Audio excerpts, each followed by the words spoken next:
Welcome, welcome, welcome, welcome. We here, artist to artist. Um, I was letting people do their own introductions, but people told me that I do a fine job at doing the introductions, so to go ahead and do the Go and introductions. do it. We have I'm in your spot. we got Rell the Composer here, um, also known as Darrell Johnson, Yes, sir. author, father, producer, artist. I'm missing a couple of things because I even know your work with the kids. Um, Dean. yeah, Dean the I don't know if you students. want to throw it out, but Yeah, we'll throw it out. We'll throw it so out. people be like, nah, keep the job off. Nah, we'll put it on. It's all glory to God. All glory to God. Minister as well. Like I know you do a lot of just preaching the good word. So just wanted to touch on all of this. I had reached out. I've had a great opportunity of working with you on a couple of things, and then I seen you drop the book. I'm like, yo, I'm like, I got my copy. It be here on Wednesday. Yes, So sir. um, that's when you dropped it. So I just want to go ahead. I'm gonna read the back because it says the gift for others is a single dad's insight to overcoming life's challenges.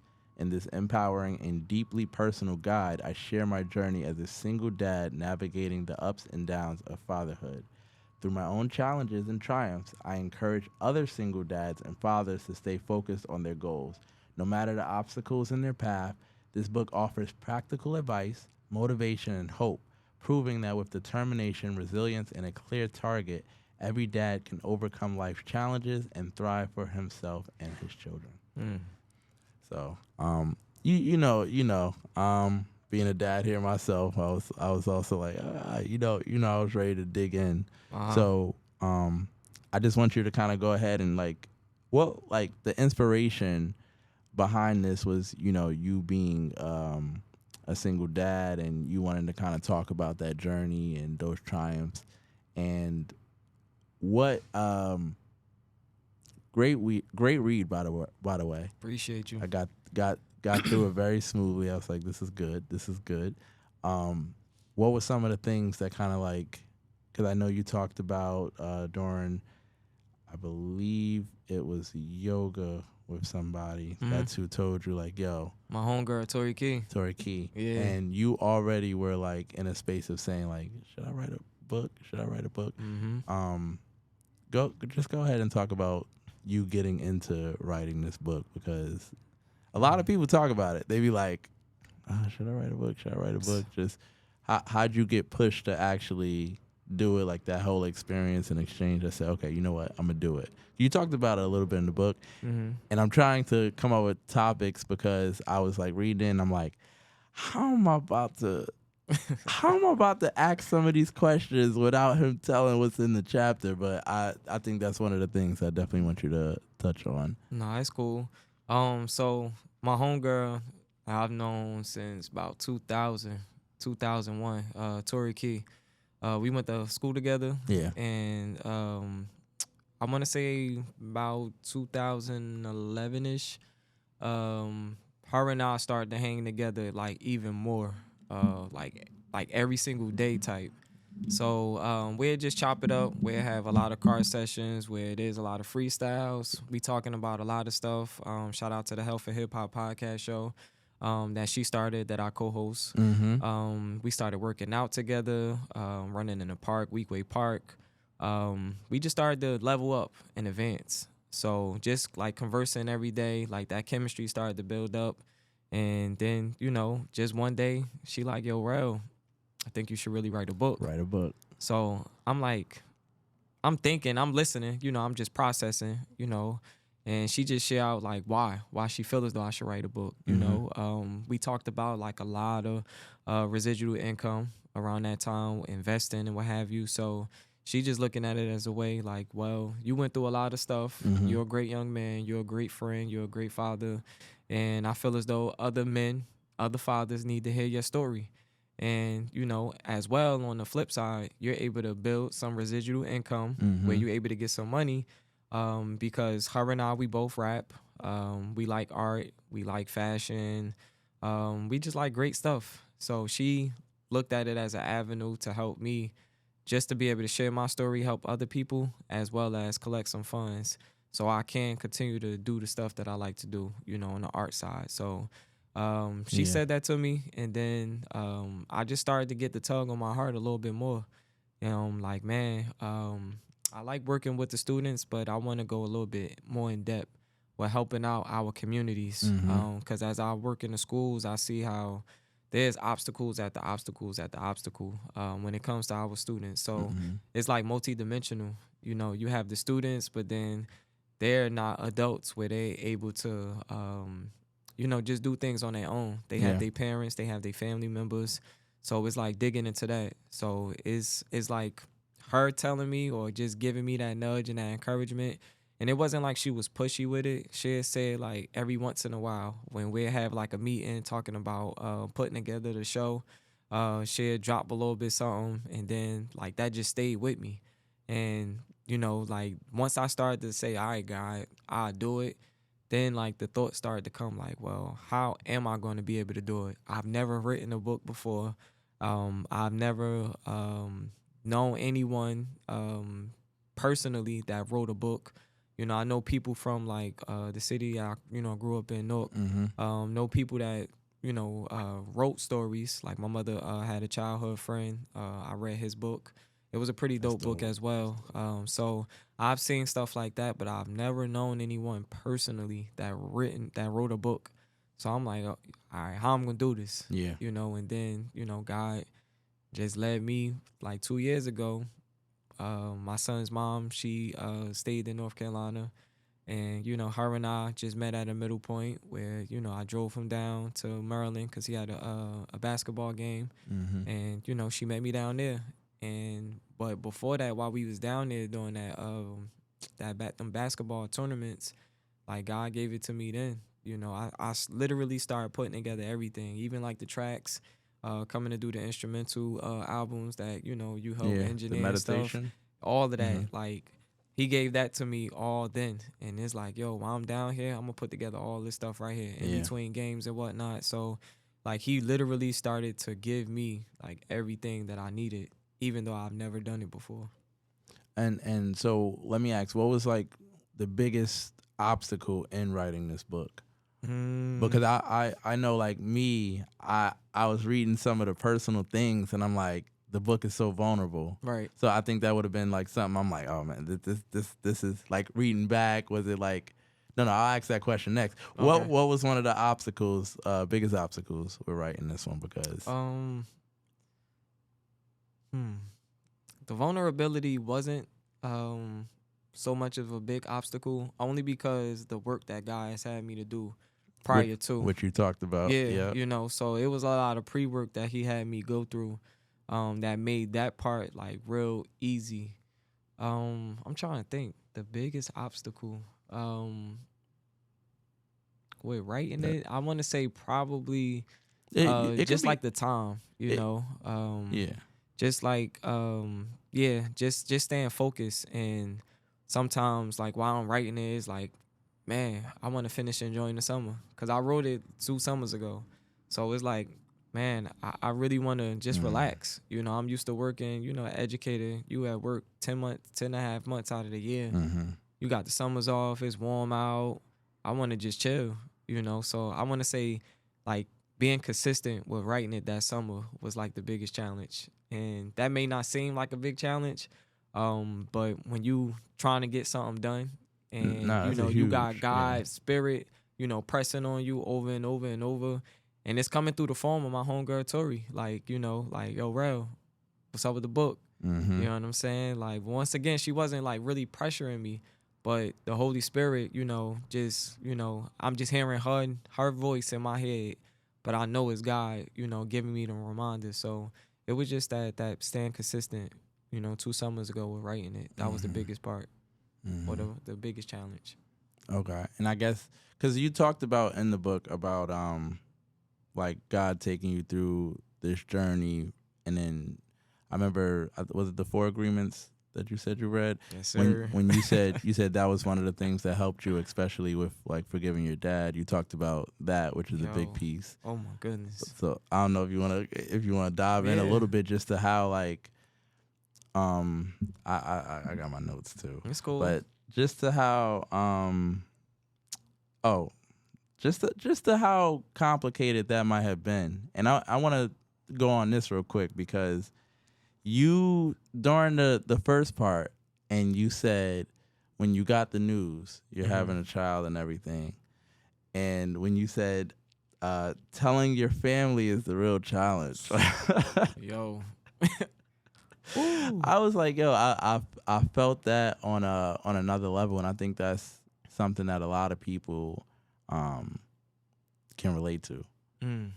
And so just like walking through that moment, I know for me, you said something in there, and it was like, are you making the right choice? Mm. And I was like, I hated that like, what do you mean am I making the right choice? This is not no longer my choice. I already made a choice. Like, no, I might not have made the right choice. Mm-hmm. So I thought that was huge. And I just wanted to talk about telling people not to ask that question, and what that does, because I think pretty much what you were talking about is the anxiety that comes along with that, and it's really something that other people are giving you through the questions that they're asking. Mm-hmm. And it's like, this probably isn't the time for any of that. And I'm grateful to my mom, because she was one of those people that's like, because she been through it, Right. she knew, she was like, it's done already. Mm-hmm. Like,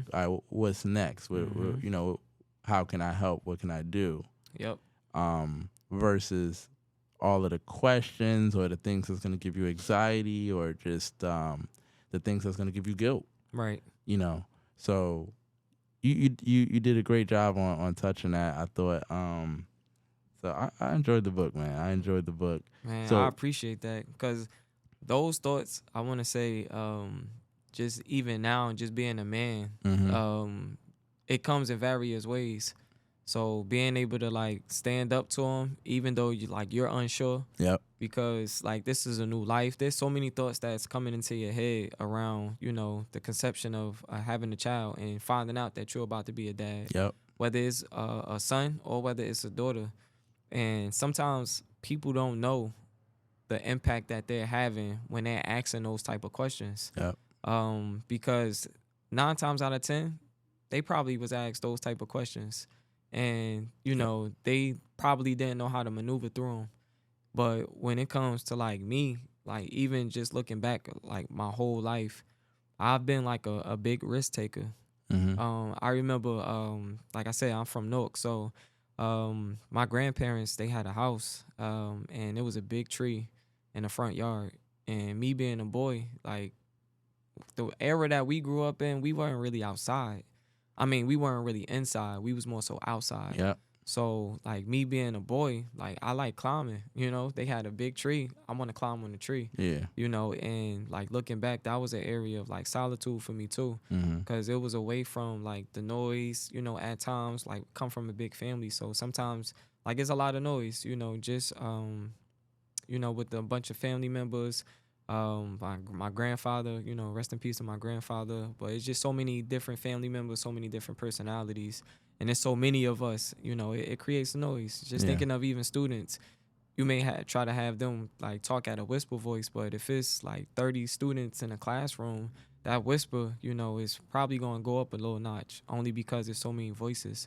So just me wanting to climb the tree, bro, get out of the tree, and it's like, but I like it here, I like climbing the tree, y'all as, females looking at it from an angle like, oh, we don't want him to hurt himself, which is understandable. I appreciate that, but I really like climbing a tree. And it's like how you just said when it came to your moms, those questions really didn't come from her. It was more so of, okay, we're here now. What are we going to do to be able to move forward to make the best of this? I feel as though that's what I hear Mom Dukes was saying to you when she was saying what she was saying. So it's like, that's what it is that I feel that's what I feel as though I need, or other fathers or any other, parents who is in that type of position that get those questions asked to them. It's like, well, what support do you need? And for me, since I had the upbringing, or I didn't have my pops around and what have you, it led me to reading other books, like you said, the Four Agreements, with being able to gain information. Because when I used to sit in that tree, I used to Mm-hmm. think.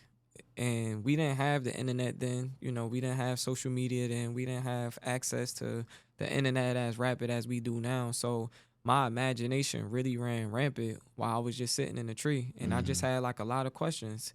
And not all the time I had people around that was on that time for me to be able to have those building ciphers where I can, get those thoughts off and ask those questions. So having like the Four Agreements or, having that tree, it allowed me to like really process and really, dive deep. So people ask me those questions. It was like I didn't even really think about Yep. them asking me the question. It was more so of like me just answering the question because I'm so respectful and I look at it as, they are my elders. So like I always want to be respectful. So even if I felt the way, which I don't remember if I Yeah, did, you it's like you really can't say. yeah, I Yeah. don't really know, but me looking back, I just know that, those type of questions really can lead to anxiety. And my awareness isn't as heightened as it is now. Mm-hmm. So I probably felt the way, but didn't know that I felt the way.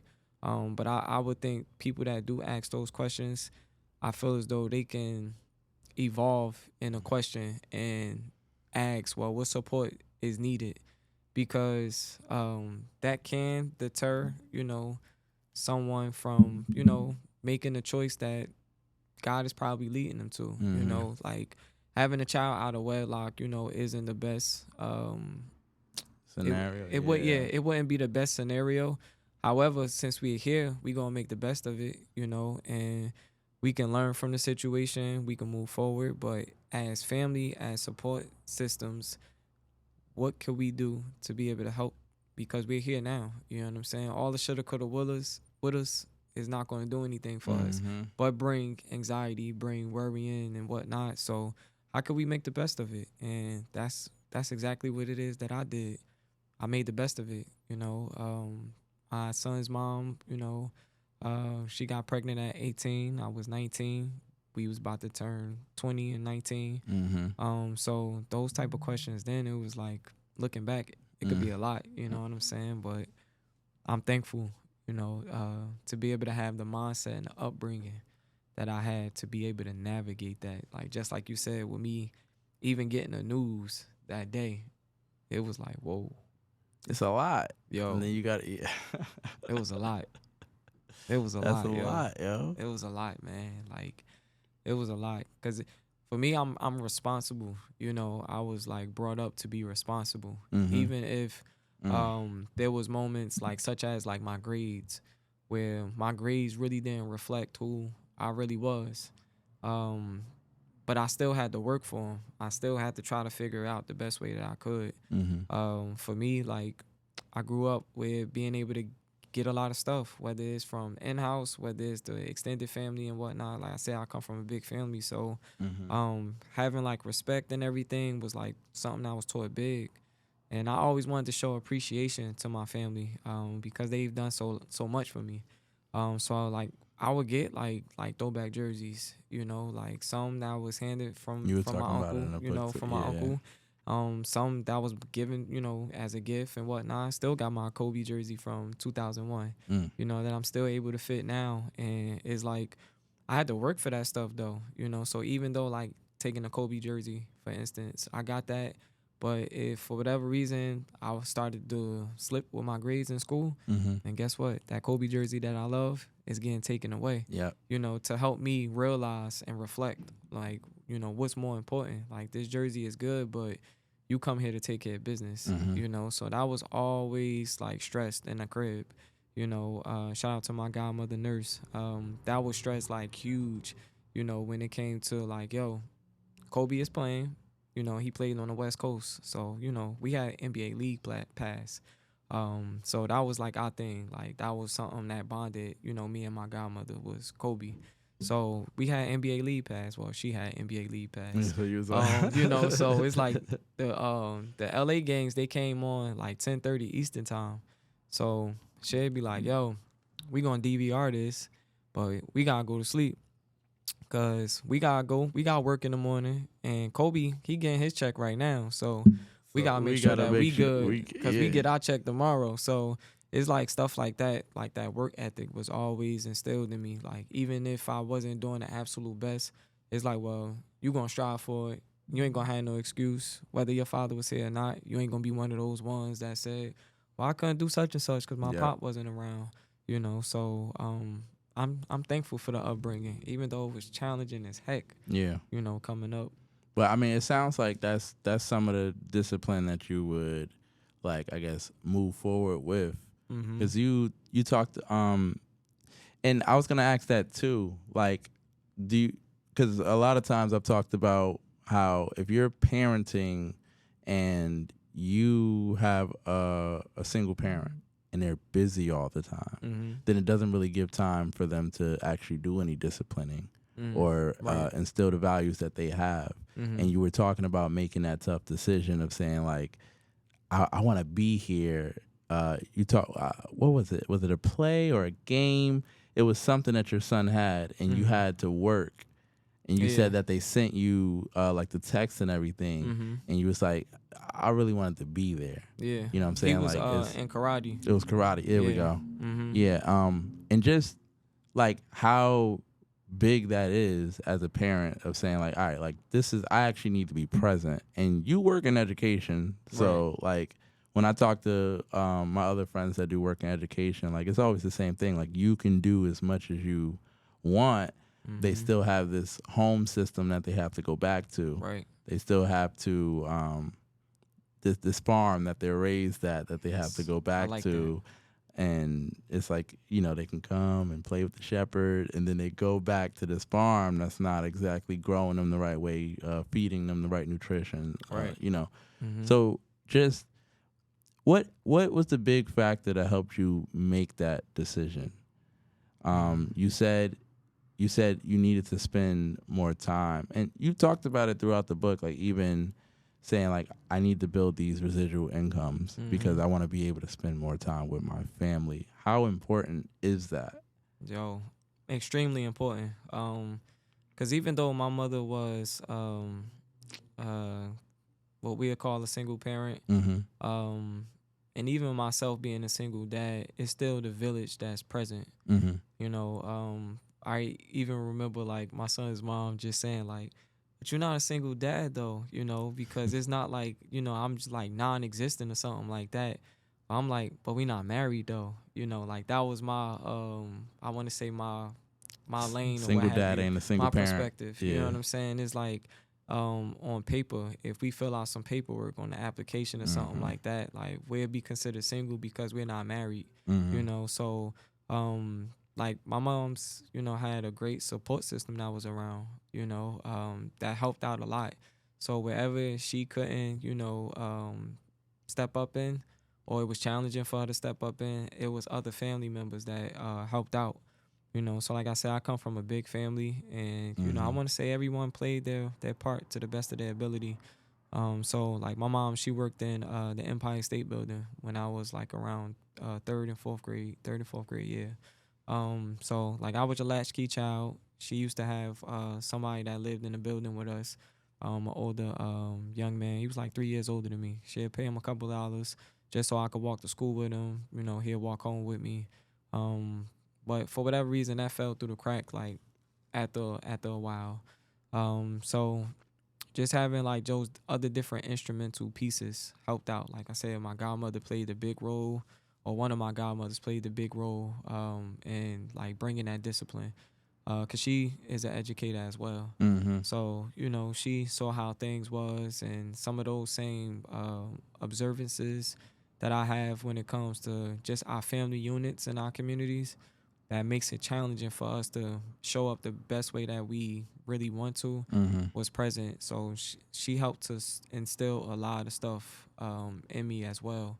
So for me, it's like seeing the stuff, that I witnessed myself from being a latchkey child, and just wanting to be present more, wanting my mom to be present more, because she was definitely present. Like my routine coming from school, I would have to give her a call, and we'd spend probably about like sometimes 50, not 50, sometimes 15 to like 30 minutes on the phone after school. And she'd ask me how my day was, Oh, that's beautiful. stuff that like stuck out, throughout the day, what is stuff that I learned, and just like other questions. And it was just like dope. That's beautiful. Because it was like, even though I was like a latchkey child, even though she wasn't like physically there and she was at work, like she still made sure that we had that piece right there, Mm-hmm. So like I remember it would be times where I'll like forget my key in the house, and I'm sitting in, because we lived in the building. I was like hear like the phone ringing at the time that I know, we use these on the phone, and like that would hurt, because it's like, man, like Mm-hmm. it's not so much that I'm gonna get in trouble. It's just the fact now I gotta wait for my sister to come home from school. Mm-hmm. I gotta sit in this hallway, and I have to, even like, it's wild. I have to sit in this hallway. I have to hear this phone ringing, and like my mom is gonna be worried because she's all the way in New York and she has no idea, if I'm okay or not. So me experiencing those moments was like, man, I need to have the residual income. I need to be present, here for my son. Like the Mm-hmm. reason that I I had to receive the text message with the pictures with him winning his karate trophy was because I was at work, and that instantly took me back to when I was like third and fourth grade, Mm-hmm. and my mom is working, but it's not like she's not physically picking me up from school. She's not picking me up from school because she just doing something stupid. She got to provide. So it's Mm-hmm. like the same with me.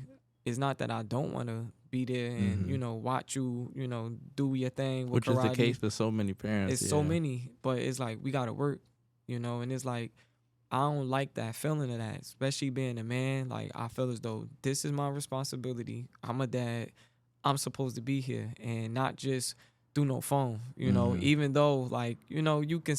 It ain't like I'm non-existent. I'm always present and stuff like that, but I can't.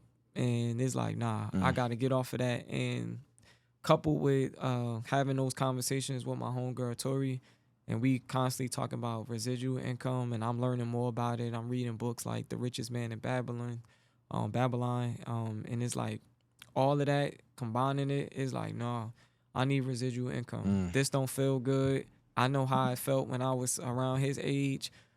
I don't want him to have that feeling there as well. So I gotta do something different. I need to get residual income. That was like one of the real driving reasons or driving factors for me when it came to ensuring that I had music, and then putting it out, but not really signed to a label where Mm-hmm. I gotta give up my rights, so to speak. So it's like a lot of that come with like time. You gotta learn. You gotta hear other people saying different things Yep. because it's taking a little longer than what people think it should. But I'd rather have my independence, my freedom to be able to support my family in a way that I know that I need to. And that's outside of finances too, because money isn't everything. Money. Yeah. Money isn't everything. So that was the driving force for me, when it came to just having that residual income and being able to say, yo, I got to be present for my son, and I got to be hands on like I like, Mm-hmm. I need to be in the crowd, and seeing him. And once he's finished, because I think he had like to break a board and everything. And I was like, yo, man, like, I don't like this, yo. Like, he broke a board today. Like, that's something that's super fly. And I'm at work, so I was a mail carrier, and I remember being on a route, and like I was mad, I was hot, like I was talking to God, praying, and everything. Like, yo, that could have been like one of the factors that started me with just praying every day. Like, God, let me know when it's time to leave here, yo. Mm-hmm. Like, you know what I'm saying? Cause this I'm ain't out. it, yo. This ain't it, yo. But I'm be patient, yo, and I'm try to see your way through. But I don't like this. Yeah, that's. He said, I'm out. Which actually, we not even go. I'll let them dive into the book to talk about that part of it. Um. Oh man, I still have a lot to break down here. Come on with it. I wanted to talk about this line. This line hit me. I noticed. This is a quote from the book. I noticed I was too busy trying to be better than my father that I Mm. wasn't able to be the father my son needed. Mm. Ooh. Mm. Mm. That line hit me deep. And I was like, man, like sometimes, they say we're running away from something and that causes us to run right to it. Mm-hmm. And I like the just I noticed how like it was very poetic. And I know Mm. you rap. So I was like, this is one of those bars, like this is Yeah. this is a bar in here. Um you talked about, I guess, not like a lot, because you're like, my father wasn't as present as I wanted him to be. Mm-hmm. So a lot of the talk was also saying like, I want to make sure I uphold to the standard that you yourself was holding yourself to. Mm-hmm. Um, how talk about the pros and cons of that really quick. Just the pros and cons of holding yourself to a standard, and then the cons that come with it as well, because you're walking in something that you've never did before. Mm-hmm. You know what I'm saying? So in that walk of being in something that you've never did before, Right. like what was the pros and cons of like holding yourself to this standard? Because to be in the middle of that, and then you're like, you catch yourself and you're like, hold on, this standard done took me away from what I was trying to do, because I'm trying to, it's a multifaceted thing, and I'm trying to hit all the points on this. Right. Um, just was that a moment to say, I'm I'm I'm going to pull back on this part because I'm doing it wrong? Or was it just to say I'm pulling back on this part because like it's not what I thought it was supposed to be? Like Mm. I thought I was supposed to be doing this. This is Right. because of the standard I held myself to. Mm-hmm. Um I think it's like a mixture of both. mhm. Cause a lot of times, my mom's, she would, I want to say my mom's as well as my godmother, they would say at times, like, you're not your father, Mm. and not like in no shade to him, but just reminding me and like giving me my props that I'm present. I'm not, trying to not be around. I'm not trying to get myself involved in stuff that's not going to have me around. Mhm. So it was like them like reminding me like, yo, I see you going hard. I see you doing what it is that you need to do to make sure that you are present. But you present, Mhm. so like it's like being able to be grateful for the moment. It's like when you have so much stuff and you feel as though, man, my goal is to get there though. And you Mm. start to not realize that you have all this stuff right here though. And you feel as though because your eyes is on that, you don't have nothing. Mhm. But it's like, that's not true. So it was like them giving me that reminder, like, I know that you don't want to be like your father, but in those negative ways, because I didn't want to be like him in the negative ways. It was a Mm. lot of great stuff that he had, like positive, that was like dope. So You in the talked about negative that too. ways, You yeah, ain't, you the ain't just throw negative all ways, dirt nah, on. cause I don't really like that. I don't like the rap, that fathers get, and with us being fathers, we understand it. So it's like, yeah, he had bad moments, but because of the four agreements, and being able to forgive him, like I was able to see like both sides of it. Mhm. So it's like I don't want to. The main thing it was I don't want to. I do want to be present for my son. Um, that was the biggest thing because it was like the time. That's what I wanted the most from him Mm. was like the time. So it's like I'm present. I've obtained that goal. I've reached that goal. Like I'm present. Like my son know who I am. And I knew my father too, but I didn't get that everyday interaction with him, Mhm. which my son did. So it was like having that understanding that, yo, you good. So now I could start working on other areas that I want to work on to just maintain it or like to make things better, to refine it. So I want to say like the pro of it is being able to have that ambition Yeah. to be able to do what it is that you need to do to meet the goal or to stay present in your child's life. That's like the pro. And the drive that it gives you, drive, ambition. The con to it though, I want to say sometimes you get wrapped up too far in it, and I want to say like your personality start to at times not be the best to be around because you so focused on not trying to be like something that you start like, I guess in a sense of like overcompensating, so to speak, where it's like, you doing too much or you going too hard, and the decisions that you're making is, you up all the time. You know what I'm saying? Like you always working, and because you're steady trying to be on the path to getting something that you already have.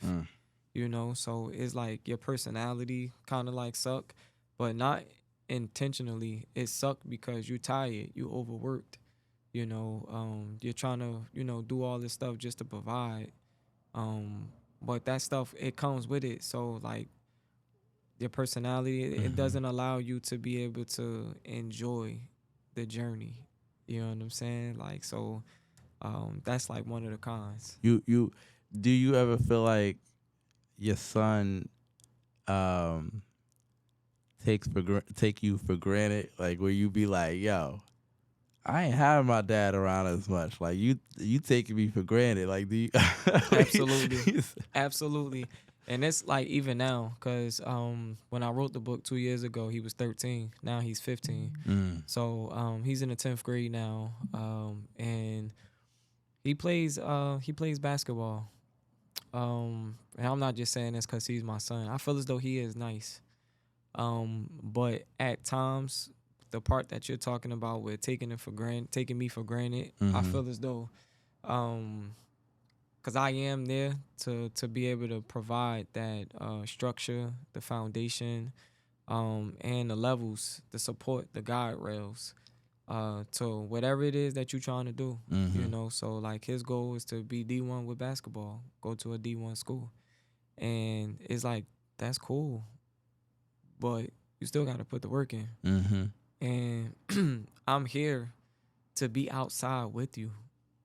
I'm looking up different videos to help support you with refining your skills.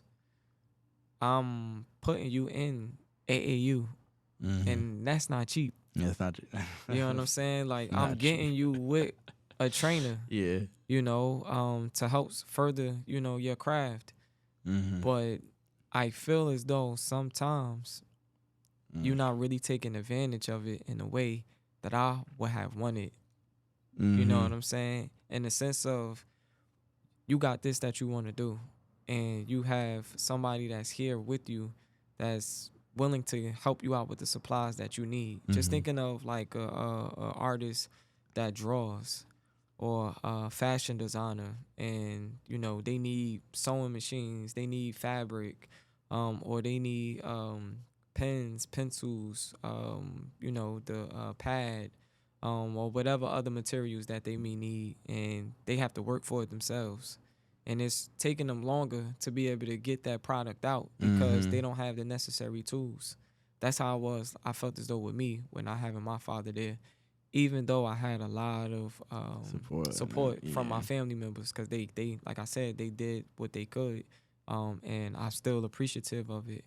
But for him, I feel as though, man, like you got to go out there and really get it. Like just because I'm here doesn't mean that you fall back. No, you turn up more, man. Like because I'm giving you, or not giving you, I'm supporting you with the materials. Because I don't want you, to be in a place where you feel as though, well, I don't really have to work as hard because dad not here. Nah, I want you to go even harder. Like, I had to, it was a tough decision. He wasn't, handling himself in the best manner. So I had to make the tough decision with, pulling him from playing basketball this season for, this season at school. And, that was tough. Like I told him, this hurt me just as well as it's hurting you. Did saying that line make everything in your childhood make sense with certain stuff? Like you just having to say that? Yeah. Absolutely. Yeah. Absolutely. Because I remember being in 7th grade and I had my own line. And you know, like around our age, having your own line in the house, Yeah. that was big. Like kids having cell phones. Yep. So 7th grade, I got my own line, but then my grades started to plummet, Mm. and then phone got taken out of my room, Mm. and it's like, yo, man, I'm mad. Or my uncle had got me a PS2. Soon as I got it, brought it home. Following day in the morning, getting dressed for school. Oh, you got a game? Boop. Hey, yo, why you taking my game? Like, in my head's like, yo, you ain't buy that. I don't care. Them grades ain't tight. When you get them grades tight, then we can get this game back. You know, but that helped to keep me, you know, refined when it came to like my motivation. That helped me refine when it came to Slight technical. It's all right. It's all right. But it kept me like refined, you know, and it kept helping me to be able to be who I am today. Yeah. Because you got to work for it, you know, and like I saw like my 3, you know, male figures that I looked up to in a positive ways was Tupac, Kobe, and Kanye. Yeah. I have them on there. Mm-hmm. Which we was gonna get into too. Go ahead. No, so with the Tupac, Kobe, and Kanye, I was gonna ask you, what's the biggest thing that you took away from each of these people? Work ethic. Because you is that across the board for each of them? You did mention that. For all of them. All of them. For all of them, because they was animals, in their own lanes. They was animals. No matter, and just like you know, within the fabric of the book, just not letting no challenge, you know, overtake you. So like I love the fact that these cats was going up against some crazy stuff. They had crazy challenges. But these guys, yo, they was relentless in being able to overcome every single challenge. You know, and like that's what I try to teach my son is like, yo, be relentless. It hurts my heart just as well as yours for you not to be on this court. Why? Because we put the time in, man. We done traveled to different states. We ain't been, you know, to the games, to practices, everything. You and trainers and stuff like that. So it's like, man, I want to see you ball out on the court. Like, I want to see you give it up. I want to see you be nasty on the court because I know that you can. I'm not just saying this because you my son, but I know that you're able to because I've seen you at the practice. I've seen how you've gotten better, you know, with just putting some work in and being consistent and hearing the stuff that I'm saying. So it's like with them guys right there, yo, like even I saw like it was either like a picture or something, but they were saying like from 91 to 96, Tupac recorded like 973 songs. That's like in a 5-year time span. Yeah. And then him releasing, or his estate releasing music well after he was dead. With Kobe, you know, going through different things, even going through like his court case and whatnot. Every time that he came back from, you know, Colorado, he would drop like 40 plus point games. And that's every time that he came from dealing with that court situation. Yeah. You know, on top of, you know, like injuries and whatnot. Him still, you know, shooting free throws, or, you know, he got 2 defenders on him, or he got cats with their hands in his face and he's still drilling threes on him. Pause. And it's like, yo, that's hard right there. And then, you know, Kanye is like, yo, you supposed to be just a producer. Nah, I want to be a rapper. And I don't want to just be a, you know, subpar rapper. I want to be the best. And, you know, dealing with the accident. And it's like, yo, I'm going to drop through the wire. I'm going to still rap, you know, with my mouth wire shut. You know, so it's like that spirit of, you know, just being relentless is something that I took from every one of them cats. Because for me, it reminds me of like my aunt. And happy birthday to my Aunt Sherry. Today, her birthday today.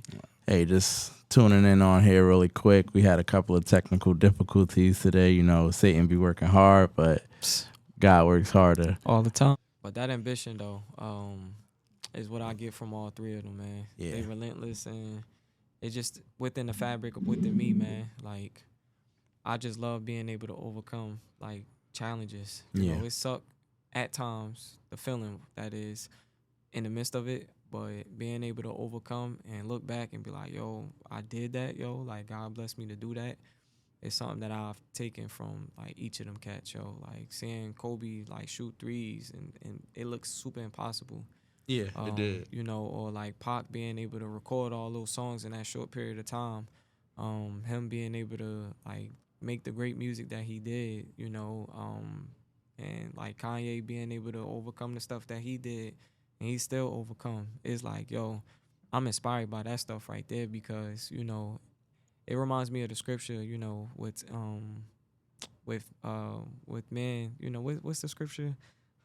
With God all things is possible. Yeah. You know what I'm saying? Yeah. So it just shows me, you know, like and you know, the things that they do or that they did, you know, it just like inspires me to not let, you know, the challenges around me, no matter how powerful they are, to stop me. Cause with God on my side, how can I lose? Yeah. And I wanted to also talk about you. You were talking about you being in third grade and a kid kept bothering you, Yo. and I thought I thought that was one of the funniest things because I had a situation in like fifth grade where a kid kept bothering me, and I told the teacher. Went and told the teacher was ineffective. So when you said the teacher was ineffective, Yo. I started dying. I was like, yo, that's really the case of it though. Just I just had to bring that up. Cause it was That's so funny. you know what I'm saying? Yeah. I did it the way that Mom Dukes told me. You know what I'm saying? Like she told me like, yo, if you ever in class and you're in a situation like that, let the teacher know. Yeah. You know? So I let the teacher know. And it's like, all right, you said it wasn't like she wasn't saying nothing to him. You know, she Ineffective. she was saying stuff to him, you know, and he did stop for a brief moment. But then here he go again. Mm-hmm. You know, so with me being an educator now, I know I would have implemented a different intervention. Like after that, you know, the second time it would be like, all right, I'm about to move your seat. You know what I'm saying? Or no, move his seat. You know, but he hit me again. Like he was just tapping me with the pencil and like the class is quiet, we doing our work, and it's like, yo, I'm turning around and you literally don't want anything. It's not like you like, yo, could you hand me this, that, and the third? You tapping me again, man. You disturbed me in this class, man. Man's Like, had the mama mentality. now I'm about to, at you know what I'm saying? Just pounce on you, pause, because like, why you keep tapping me, man? Yeah. Like, leave me alone. You don't want anything, yo. So I did it Mom Duke's way. And now, you know what I'm saying? Like, I'm about to do the other way that she said too. Like, well, if you told and it ain't happened, then, you know, like, so I understand even like when parents say that, but sometimes the students or I don't know, there's a disconnect because sometimes it may happen one time and then the kid may just go off. Like, I gave little bro 2 times and I gave the teacher, you know what I'm saying, 2 times as well. So I let the teacher know, but she ain't really helped me out. Yeah. No, which is a great I think analogy to like even other things, because it's like sometimes the teacher's method of how they deal with something is ineffective, Right. and so it doesn't allow us to actually have a productive situation, and that just goes with anything in life. It'd be like, yo, if I had a teacher go about it in this way, with anything, because you know sometimes you even go to like, let's say for instance, we go to church, and you go to one church and you're like, this message ain't really, this church ain't really for me. Like the teaching there ain't really for me. You go to another church and you're like, okay, I'm able to receive this. Right. You know what I'm saying? So Right. that it just felt multifaceted, and I was like, this is a good lesson here, but definitely. Because it's like even with the book, like I think of like a lot of the movies that we would watch growing up, and they say like, you know, or the sayings, you know, where we just heard in the neighborhoods or what have you, that, you know, if you want to hide anything, you know, good from a black man, or I'm paraphrasing what have you, but you put it in the book, you know, but what happens in just trying to be like, you know, like a effective teacher, you know, if you got a lot of cats that's always on the go, or you got fathers that is on the go. They don't really have time for reading or whatever because they trying to provide in whichever way that they trying to provide, whether we feel as though it's good or not. They may not have the time, you know. So it's like this book isn't a long, read because it's geared towards a group of cats who trying to get the information to get what it is that they need, but they don't always have the necessary time. So that's me paying attention and being sensitive. Like how we would say we go to a different church and be like, this teaching ain't hitting, but this teaching over here is, because you got to be able to meet folks where they at. And know the demographic that you're giving it to. You have to. So it's like, it get kind of like straight to the point, but the stuff that's in it, I look at it as quality over quantity. What's a piece of advice that you would give anybody that's trying to write a book? I would say pray first. Pray first. I would say pray first, yo. Like, pray first. Like, when it came, like, all I had was my homegirl Tori saying, Rell, I think you should write a book. That's all I had. Like, I graduated, from Rutgers Newark University.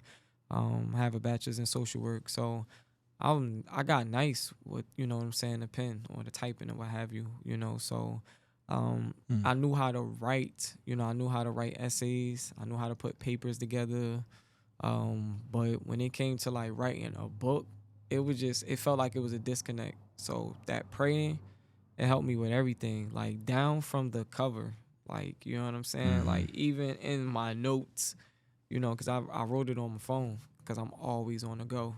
So even in the notes, I wrote how to have like the cover of it, but it's like, all right, God, what's the name of the book?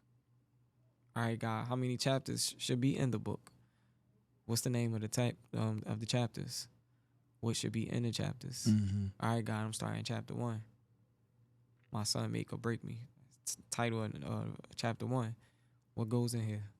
And then just allowing Holy Spirit to be able to, go Work from there. through you. But it's praying, like, just about everything. Even before I started even talking here, God, you have your way. You know what I'm saying? You lead me on what to say, how I'm supposed to say it and stuff like that. Because for me, it goes back to, like, I've studied literally, like, those 3 cats, Pac, Kobe, and Kanye, like, a lot. And I would see a lot of the work that they did. And it was so fascinating just to know that, yo, this cat, Pac, died at 25.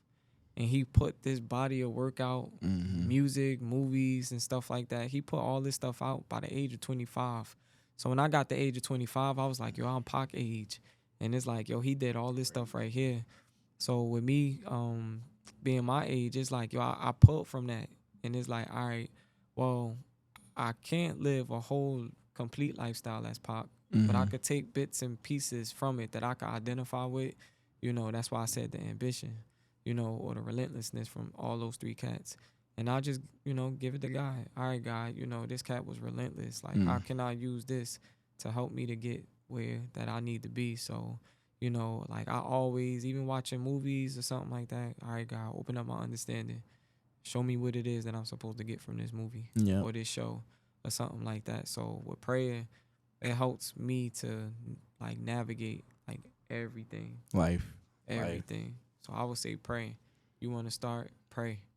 And, like, even my homeboy, shout out my homeboy Q, in the Purpose Pusher community, like, he helped me, like, with the format and everything of the I think book. was he on the the last he page? in the special thanks. Yeah, you had a nice lengthy special man, thanks. like, I was like, cause I'm so appreciative, yo, of, like, folks helping me out. Because then you said don't hold it against. hold it to my head, not my heart. Not my heart, yeah. Cause I had a lot of folks, yo, like I'm saying, yo, like, that helped me out, like, tremendously. So it's like sometimes with my son taking that advantage, it's like I don't understand that, because if I'm in your position and I got somebody, like, helping to support me with the tools that I need to do what I need to do, yo, I'm going hard and I'm running you over, like Kobe said with Pau Gasol in the Olympics, So it's like, yo, Q, he helped me with just formatting it and, like, having a community around and holding me accountable too,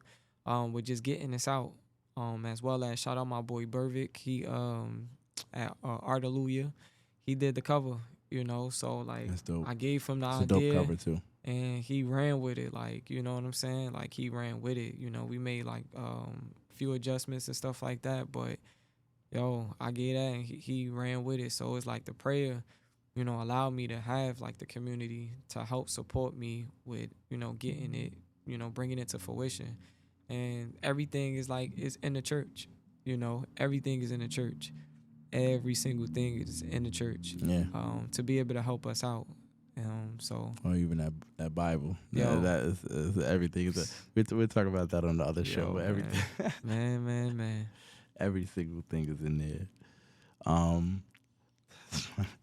What's one of the things that stuck out to you? I want to say mostly when it came to like you just reading a book and like taking something from it. Like, yo, I could really take this and like really elevate or, you know, apply it to my life. That's a good. I think definitely the allocation of time, like what you're doing with that.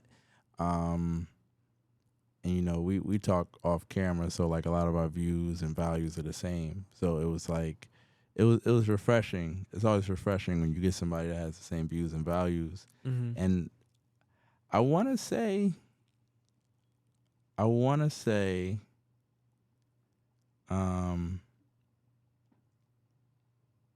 probably a big takeaway that I thought was great, and it's something I did a minute ago, which was go and like look at my finances. 'Cause you talked about the financial advisor and pretty much just saying like, I don't need this, I don't need that.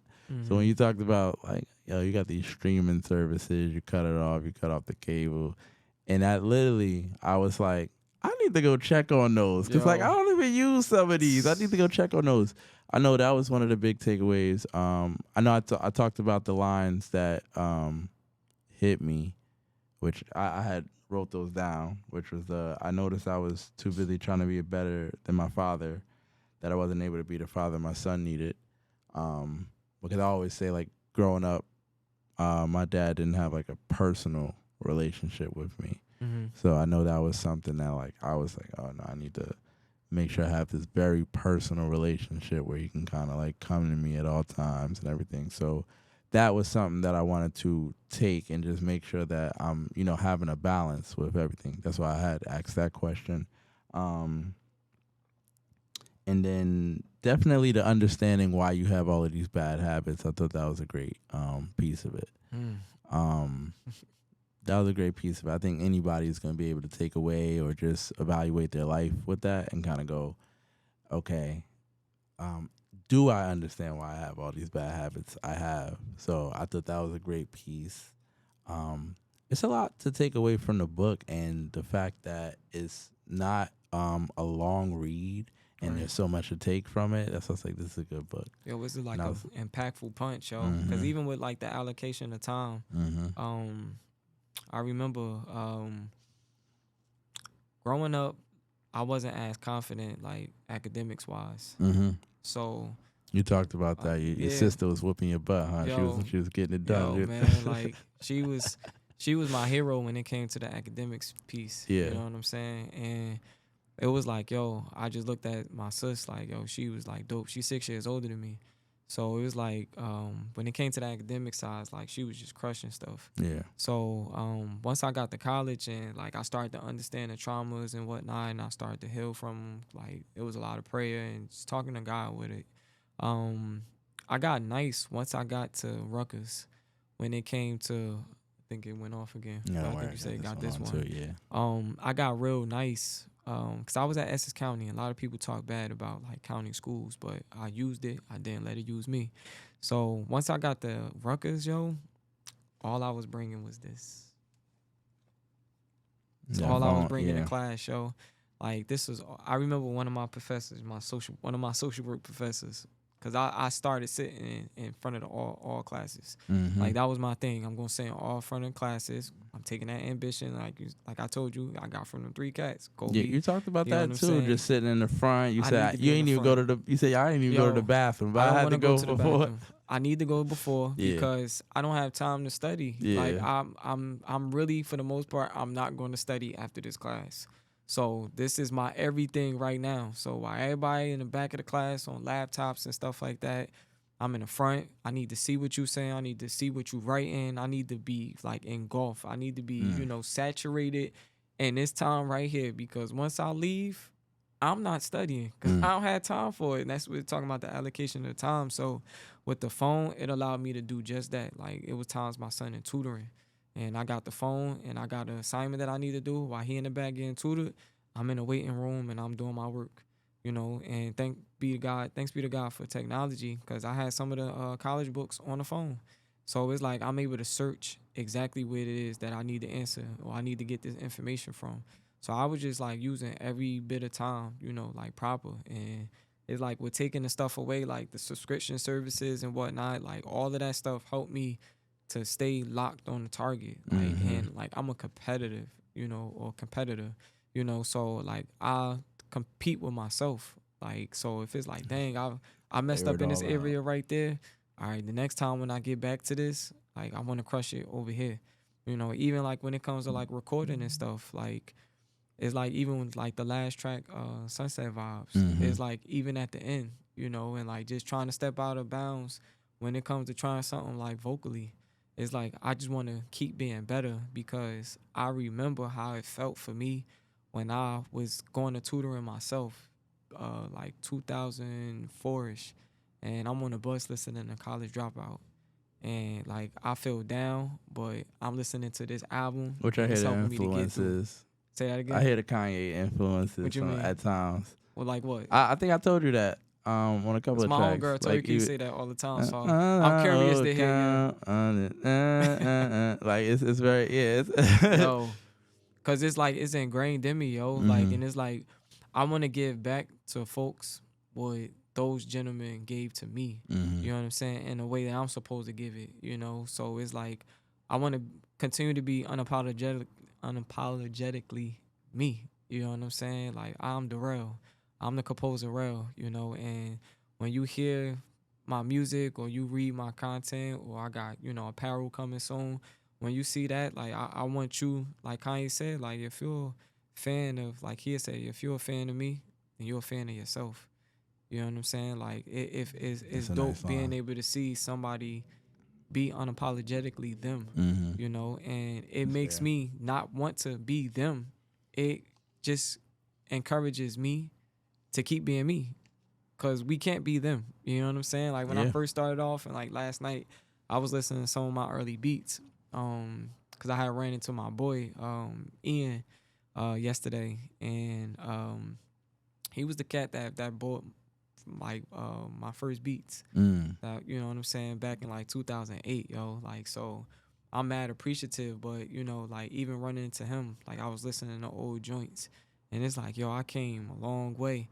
But God was even telling me then, because I first started off on like Microsoft, and then I switched to Apple later. But like those beats then, I used to sample a whole lot, but it's like I don't really much sample now. But God had me like save those beats, cause like, yo, I want you to hang on to these, because like when people get to see where you at now, I want them to be able to see where you came from, and I want you to be able to see it too. So it's like even when I had moments like that, like just tearing up, because it's like, yo, I remember how I felt where I was at when I was making these tracks right here. So to see where I'm at right now, yo, it's like, yo, it's amazing. So I always want folks to like be able to take stuff from my stuff, and like that's why it's so meaningful, and that's why I do get vulnerable, because like even Pac, like even on Dear Mama, even though you was a black queen, mama, you always, even though you was a crack fiend, mama, you always was a black queen, mama.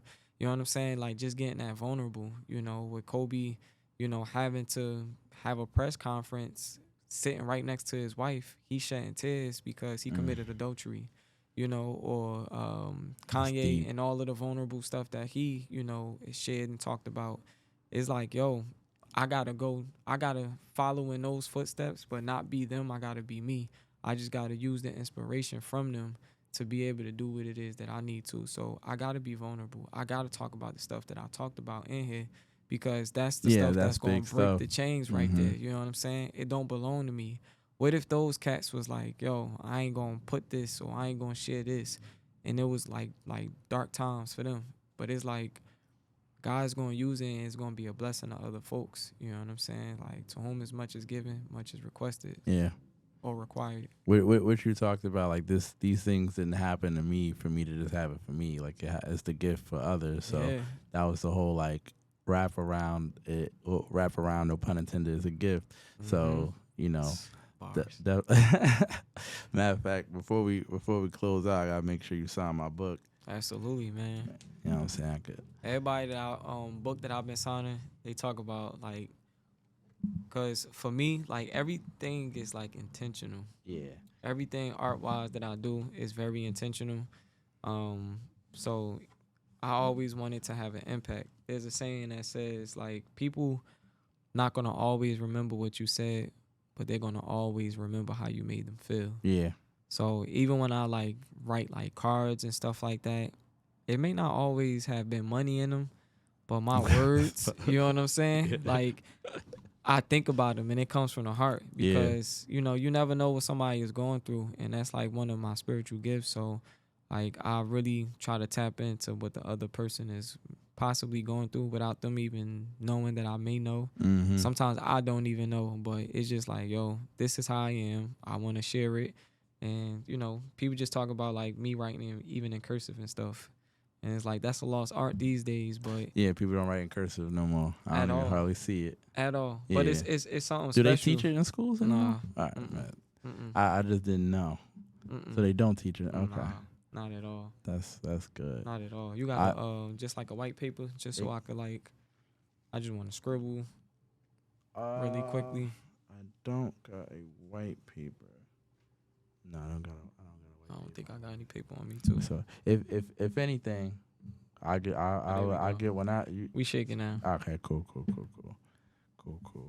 You can oh yeah. Gotta get my signature, guys. Man, come on. That's now. what I told him as soon as he walked in here. Like, yeah, I need my signature. Man.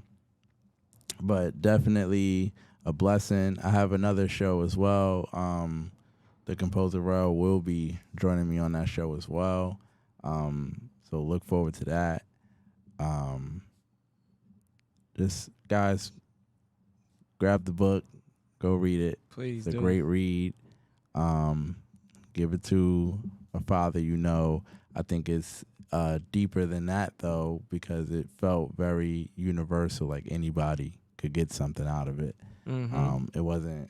It wasn't like one directional, like, oh, just for the fathers. That's another thing too. It was a good takeaway for pretty much anybody because it had good values in there. It had and a lot of things that you could take away from your story. Mm-hmm. So because that was like the intention, because it can't just you know, it's geared towards the single fathers and the dads, but everybody is able to take something from it. You know what I'm saying? Because we human, and as I'm asking people what they taking away from it and what they getting, people are saying that. So there's people that's like, yo, I'm gonna buy 5 copies for this person, because I feel as though they can take it from it, take something from it. So it's like, yo, that's why it's the gift for others, yo. And that's why I say the praying part is so important, because I didn't know how to write a book. You know what I'm saying? I knew how to write, but putting together a book, it seemed like, yo, that's a big, you know, giant to defeat. And I literally prayed before writing all of this stuff, yo. And to see how God allowed it to come together, like, I have a book. Like, I'm still signing it, but it's like I have a whole book with my name on the top. You know what I'm saying? Yeah. This ain't no, this like how the raps are. Like, I have no ghostwriters. Yeah. You know what I'm saying? It's like for the Holy Spirit. Holy Spirit, the ghostwriter. But it's like, yo, I literally wrote this. Like, these pages is still in my phone. You know what I'm saying? Like, I wrote this with the help of the Holy Spirit. So it's like one of these preachers, his name John Bevere, and he said the only reason why my name is on the book is because I was the one that was able to read it first. You know what I'm saying? Man. Like, I felt that's like a dope line. That's a dope line. For me, it's all God. So I gotta take that one with me. That's yo, I'm telling you, yo. That's a dope line. Hey, let them know where they could buy the book. Let them know where they could stream your music. which I love that you put that in the book too, but like a couple times. I was like, Yo. it's good. It's good. Well, I know any streaming platforms, you can find them, Rell the Composer. Darrell Johnson. You can find the book on I bought it off of Amazon. What other can you buy it somewhere else? Is it somewhere else that they can go to or not as of okay. yet. Not as of yet, but Big on it yet? Not the yet part. I mean, yeah, on the yet part. Cause I wanna get it on other platforms.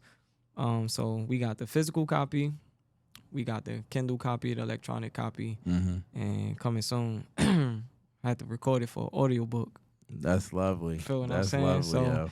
we got the studio. You know what I'm saying? We got the engineer. So audio version will be coming soon. You know what I'm saying? That's coming soon. So you can find it on Amazon.com. Type it in, The Gift for Others book. It'll come up. As well as on my Instagram page, The Composer Rell, TheComposer Rell, RELL, and that link is in the bio, and it'll take you to just a host of my other links, whether it's the music as well as everything else. So Amazon is where you can get it, or you could DM me and I probably could pull up on you and sign your copy as well. So hey, blessings. Amen. We out.